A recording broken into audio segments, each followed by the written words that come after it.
मग्न हो गए। वामन आंगुल के भगवान और गाल लाल लाल टमाटर जैसे, लाल लाल टमाटर जैसे छोटे से। जब राजा बलि यज्ञ कर रहे हैं, यज्ञ में पधारे वामन भगवान। बोल वामन भगवान की जय हो। जैसे यज्ञ में पधारे, राजा बलि देखे, अहो भाग्य महाराज, आप मेरे यज्ञ में पधारे हैं, मेरा भाग्य धन्य हो गया महाराज, आप मेरे इस यज्ञ में पधारे हैं। और जब जब मैया यज्ञ में कोई ब्राह्मण आते हैं, अतिथि आते हैं, मानो यज्ञ संपन्न हो जाती है। तो वामन भगवान को जब देखे, राजा बलि कहने लगे, महाराज आइए आइए, आसन ग्रहण कीजिए, आसन ग्रहण कराए। राजा बलि कहने लगे, महाराज आप राजा बलि के घर आए हैं, अब क्या लेंगे, दान पे क्या लेंगे, मैं देने के लिए तैयार हूं। वामन भगवान कुछ नहीं कहे। राजा बलि पुनः कहने लगे, महाराज या तो कुछ धन चाहिए, मैं धन देने के लिए तैयार हूं, और कहो तो एक छोटी ब्राह्मणी से विवाह रचा दूं। वामन भगवान कुछ नहीं कहे। और जब कोई देने वाला ज्यादा अधिक कहे और लेने वाला ना ना कहे, तो समझ लेना कि मांगेगा तो बड़ा ही खतरनाक मांगेगा। वो कहे नहीं, राजन अपने को कुछ नहीं चाहिए, अपना राम का दिया हुआ सब कुछ है, कुछ नहीं चाहिए। वामन भगवान कहने लगे, राजा यदि आपको देना ही है तो बस मुझे 3 पग धरती दे दो, क्योंकि हम जाके जहाँ बैठते हैं, माला झोली लगा के बैठते हैं, जमीन वाले आ जाते हैं, ओ महाराज यहाँ पे मंदिर बना लोगे, समाधि बना लोगे, और वहीं से भगा देते हैं। तो बस हमें 3 पग भूमि दे दो, जहाँ पे बैठ के हम भगवान की भजन कर सके।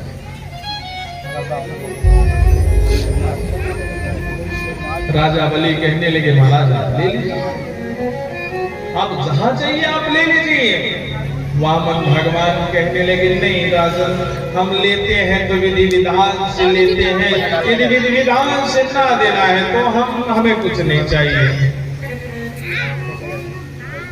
बोले विधि विधान, बोले संकल्प से लेते हैं।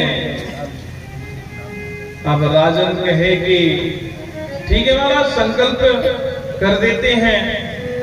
अब शुक्राचार्य वहां पे बैठा, और बैठने के बाद शुक्राचार्य विचारने लगा, ये ना कह रहा है, नहीं लूं कह रहा है, मानो ये कौन है, और जैसे शुक्राचार्य ध्यान लगाए और ध्यान लगा के देखे तो ये तो वही श्री हरि विष्णु छलिया है। समझ गए। समझने के बाद शुक्राचार्य कहते हैं राजन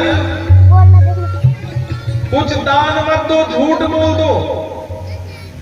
और शुक्राचार्य कहते हैं कि कई जगह ऐसे हैं जहां झूठ बोलने में पाप नहीं है। जब प्राण संकट में आए झूठ बोल दो, कोई पाप नहीं। यदि अपना सब कुछ छीना जाए उस जगह पे झूठ बोल दो, वहां पे पाप नहीं। और शुक्राचार्य कहते हैं कि धन का सबका दान नहीं देना चाहिए। धन का 4 भाग करना चाहिए। पहला भाग आप अपनी व्यापार में लगाओ। जैसे आप खेती किसानी कर रहे हैं तो आप अपनी खेती किसानी में लगाओ। और दूसरा भाग अपनी स्वयं पे लगाओ, अपने शौक को पूरा करो। और तीसरा भाग आप रहो या ना रहो, आपका नाम अमर रहे, वैसे कार्य क्षेत्र में लगाओ, धार्मिक क्षेत्र में लगाओ। गौशाला बनवाओ, धर्मशाला बनाओ, मंदिर बनवाओ।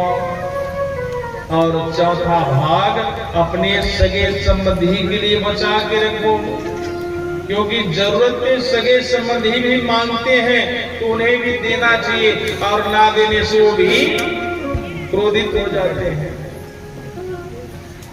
राजा बलि कहने लगे, अब गुरुजी बार बार समझाए कि नहीं, ये श्री हरि वही विष्णु छलिया है, इसे दान देने के लिए संकल्प नहीं करना है, नहीं करना है। राजा बलि कहने लगे कि एक ब्राह्मण मेरे घर आए हैं और मैं उसे निराश भेजूं, मानो ये राजा बलि के ऊपर कलंक लग जाएगा, कलंक लग जाएगा। और जैसे संकल्प करने के लिए जल कमंडल से लेने लगे राजा बलि, तो जल गिरे ना। राजा बलि देखे महाराज ये तो जल गिर ही नहीं रहा है। वामन भगवान कहे लाओ राजन, जल को मैं देखता हूं कैसे नहीं गिरता। और जैसे जल की कमंडल पे देखे तो वामन भगवान देखे तो शुक्राचार्य नली पे जाके बैठ गया था, जल को अवरुद्ध कर दिया था।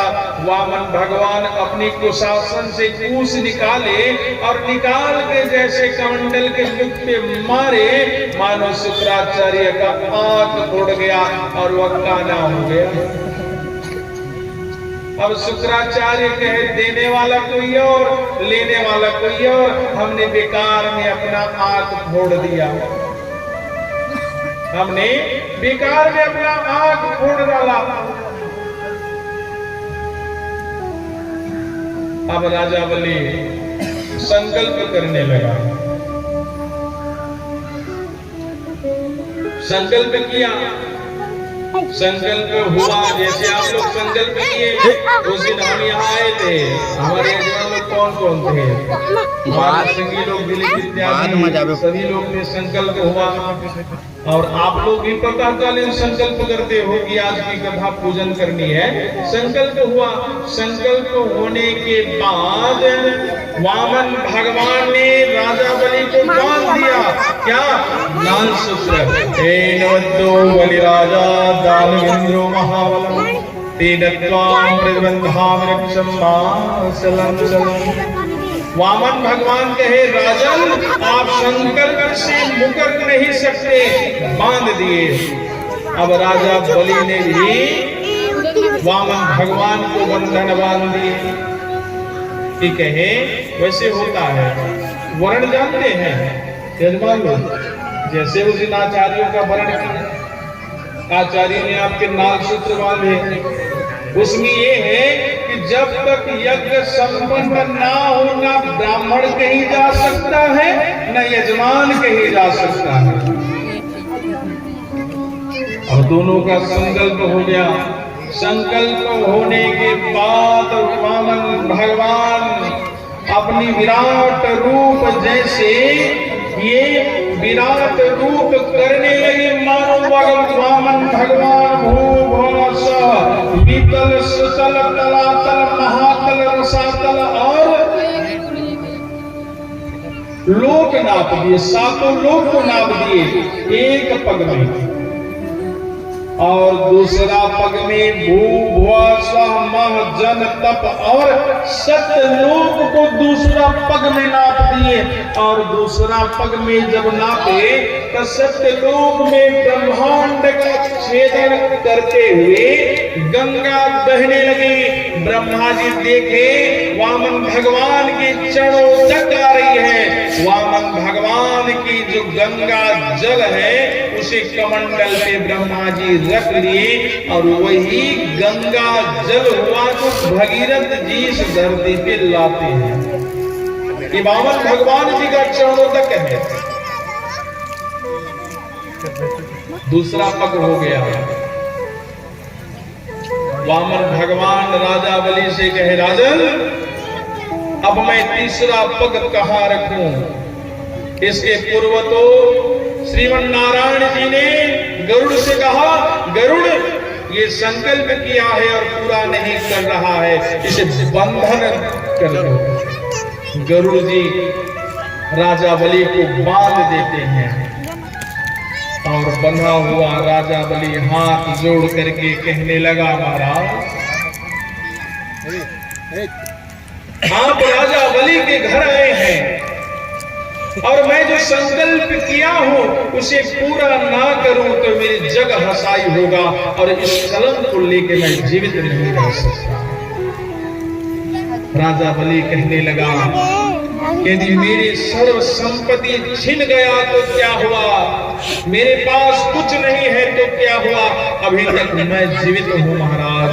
एक पग आप मेरे सर पे रख दो, और जैसे ही वामन भगवान ने राजा बलि के सर पे रखा, बलि पाताल पे धस गया, और पाताल पे धसने के बाद पत्याम पुरुष श्रोण में निज वामन भगवान प्रसन्न हो गए। वामन भगवान राजा बलि से कहने लगे कि राजन मैं प्रसन्न हूं, क्या मांगना है मांग लो। राजा हाथ जोड़ करके कहने लगा, महाराज बस आपकी छवि यूं ही निहारता रहूं, आपका छवि यूं ही निहारता रहूं, वही आशीर्वाद दीजिए। वामन भगवान कहने लगे, क्या मैं तेरा चौकीदार बन जाऊं यही रूप में? बस द्वार में विराजे महाराज, ऐसे कहने लगे। लेकिन एक भक्त ने कहा कि वामन भगवान की झांकी मैं जब जैसे घर से बाहर जाऊं आपका दर्शन हो, और घर पे आऊं आपका दर्शन हो। वामन भगवान राजा बलि के द्वार पे खड़े रह गए। खड़े होने के बाद क्या हो गया, दोनों संवाददाता नारद जी, रिपोर्टर नारद जी पहुंचे लक्ष्मी जी के पास। कहे लक्ष्मी जी से प्रणाम किए, मैया अब तो नारायण तो राजा बलि के घर में बंद गए हैं। राजा बलि के घर में बंद गए वहीं पे। बोले कि क्या हुआ? वो तो वामन बन के राजा के घर झांकी बन के खड़े हैं।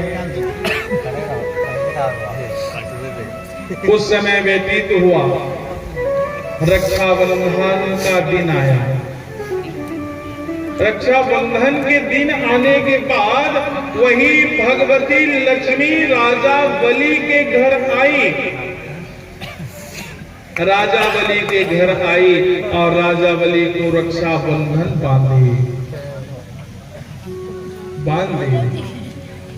बांधने के बाद भगवती लक्ष्मी जी ने राजा बलि से कहने लगी कि भैया आज रक्षाबंधन है, सो रक्षाबंधन में कुछ नेक देना होता है बहन को, नेक देना होता है बहन को।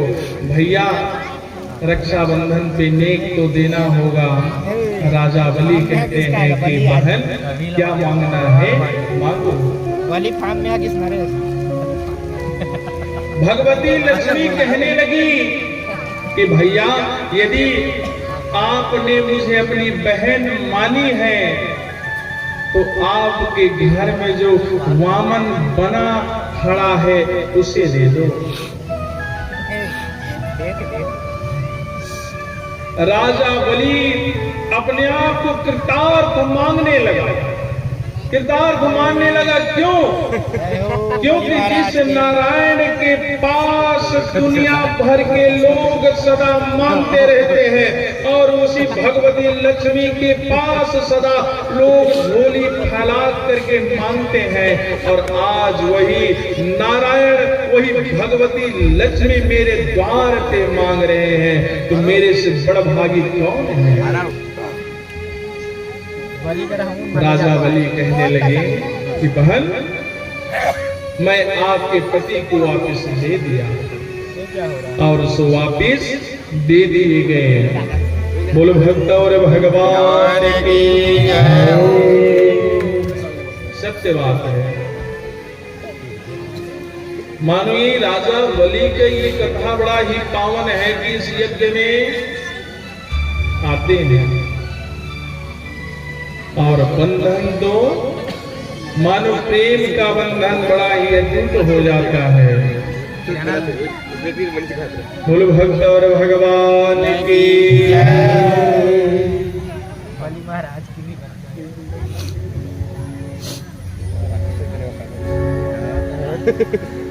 बोले भक्त और भगवान की जय जय श्री राम।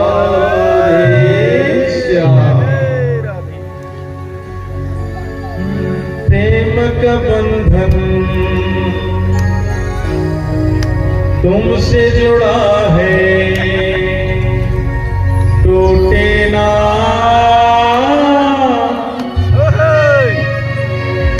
चाहे जग रूठे, मेरे भैया तू रूठे ना।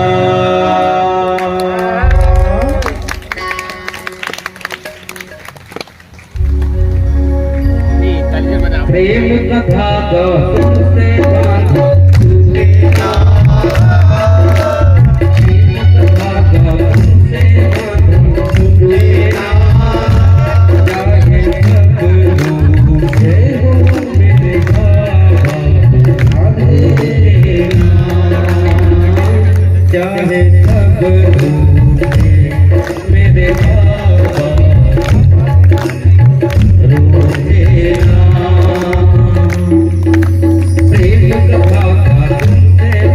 रूठे ना।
टूटे ना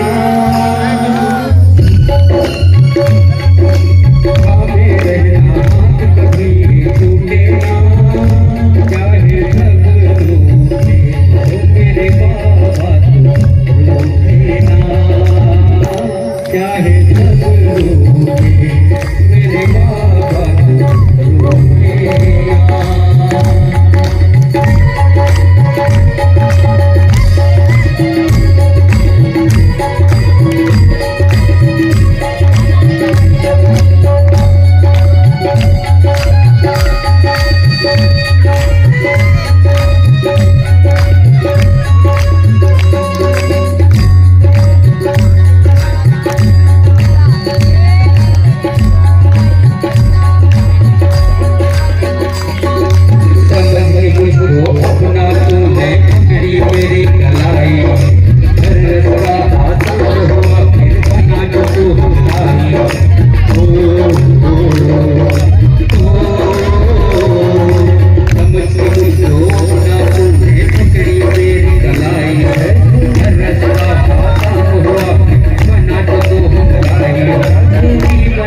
बेदात तुम्हारा टूटे ना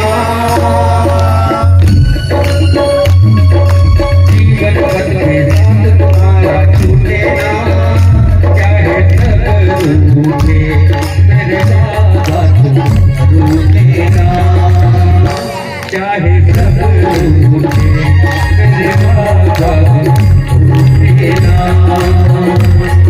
प्रेम कथा का तुमने माथा टूटे ना